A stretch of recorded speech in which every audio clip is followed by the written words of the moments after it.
प्यारे दोस्तों, अभी 2-3 दिन पहले ही मैंने एक वीडियो बनाया था रिगार्डिंग जूनियर महमूद की कैंसर की बीमारी में कि उनको पेट का कैंसर है जो पूरा फैल चुका है, जो उनके लंग्स में, उनके लिवर में जा चुका है, जिससे उनको पीलिया हो चुका है और उनका जीवन कुछ ही दिन का है। और आज ही ये दुखद समाचार पड़ा कि वो अब हमारे बीच नहीं रहे। ये एक बहुत दुख का विषय है। हमारे ज़माने के आज से कोई 30-40 साल पहले वो नंबर 1 आर्टिस्ट होते थे हमारे फिल्मी दुनिया के, और मेरे ख्याल से पिछले 100 साल के भारतीय सिने जगत के इतिहास में इतना बढ़िया कलाकार जो चाइल्ड आर्टिस्ट के रूप में आया और बड़े बड़े हीरोज़ को मात दे देता था अपनी एक्टिंग में, ऐसा अब हमारे बीच में नहीं रहा। और इस बात के लिए हम सबको बहुत दुख है। हमें क्या सीखना है कि जो उनकी डेथ हुई वो हुई कैंसर से, जो कि उनको पेट का था। तो पेट के कैंसर के बारे में एक डॉक्टर के एंगल से मैं आपसे क्या डिस्कस करना चाहूँगा। जैसे मैंने अपने पिछली वीडियो में बताया था, मैं आज उसी को थोड़ा सा आगे ले जाना चाहूँगा। पेट का कैंसर जो होता है, पहले समझ लीजिए पेट हम स्टमक किसको कहते हैं। हमारी फूड पाइप जब हमारे स्मॉल इंटेस्टाइन के बीच से मिलती है तो बीच का जो एरिया जहाँ फूड स्टोर होता है, जहाँ इनिशियल पार्ट ऑफ डाइजेशन शुरू होता है, उसको हम स्टमक कहते हैं। अब इस स्टमक का cancer one of the most serious cancers होता है और दुनिया भर में डेथ होने में ये तीसरा कारण बनता है, क्योंकि इसका पता जनरली लेट चलता है जब तक ये फैल चुका होता है। और इसका पता कैसे चलता है? जब भूख कम लगने लगती है, पेट में ब्लोटिंग की सेंसेशन आती है, फ्लैचुलेंस की सेंसेशन आती है, और ये जनरली 60 साल की उम्र के बाद होता है। तो इसलिए हम सबको इस बात का ध्यान रखना है कि आपकी एज अगर 55-60 प्लस है, भूख कम लग रही है और पेट में अफारा सा उठता है, तो उसको इग्नोर ना करें, अपने डॉक्टर के पास जाएं।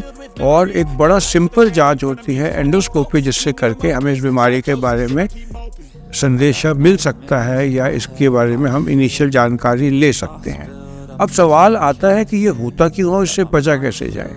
अगर आप नेट पर देखेंगे, अगर आप इवन मेडिकल लिटरेचर को देखेंगे, तो इसके बारे में सब जगह यही लिखा है कि इंटेस्टाइन के इन्फ्लामेशन से बचें, आप खाना खाने में स्मोक्ड खाना मत खाएं, सिगरेट ना पिएं, अल्कोहल ना लें, इस तरह की बातें।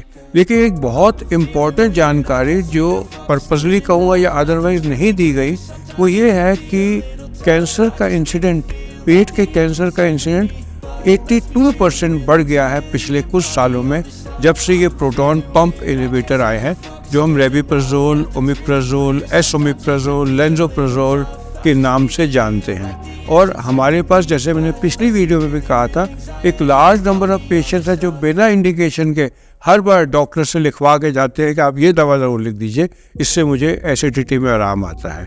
तो मैं ये जानकारी आपको देना चाहता था कि जब से पेंटोप्राज़ोल का, रेबिप्राज़ोल का यूज़ दुनिया में बढ़ा है, पेट के कैंसर का और फूड पाइप के कैंसर का इंसिडेंस भी बढ़ा है।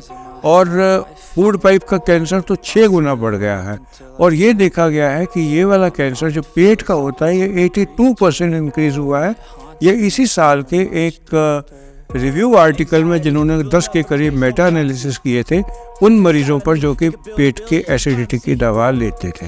तो ये बात आपके नॉलेज में ज़रूर होनी चाहिए, क्योंकि एसिड कुदरत ने हमारे इंटेस्टाइन को प्रोटेक्ट करने के लिए बनाया है, और ब्लैंकेट एबॉलिशन ऑफ एसिड हमें कई किस्म के बीमारियों की तरफ ले जा सकता है। और जो IDF अमेरिका की गाइडलाइंस हैं, उन्होंने ये कहा है कि पेंटोप्राज़ोल का यूज़ या PPIs का यूज़ आप 15 दिन करिए, साल में 3 बार तक करिए। अगर कोई स्पेसिफिक इंडिकेशन जैसे H. pylori इन्फेक्शन ना हो तो इसको आप बिना मतलब के, बिना H. pylori के इन्फेक्शन के, जो कि अल्सर कर रहा हो, आप लगातार सिर्फ एसिडिटी के लक्षण दूर करने के लिए ना लें। मेरा आप सबको यही एक छोटा सा अपडेट देना था। आप सबका मेरे साथ जुड़ने के लिए धन्यवाद। हाँ, मेरा नाम डॉक्टर देवेंद्र सेहरा है और आप मेरे साथ जुड़े, आपने टाइम दिया, उसका धन्यवाद। और अगर आपको इस तरीके के छोटे छोटे मेरे अपडेट अच्छे लगते हैं, जब मैं कोशिश करता हूँ डेली दूँ, तो आप मेरे चैनल को सब्सक्राइब कर लीजिए। और अगर आपको कंटेंट पसंद आता है तो इसको आगे शेयर कर दीजिए। और एक बार लाइक कर दीजिए। आप सबका मेरे साथ जुड़ने के लिए धन्यवाद।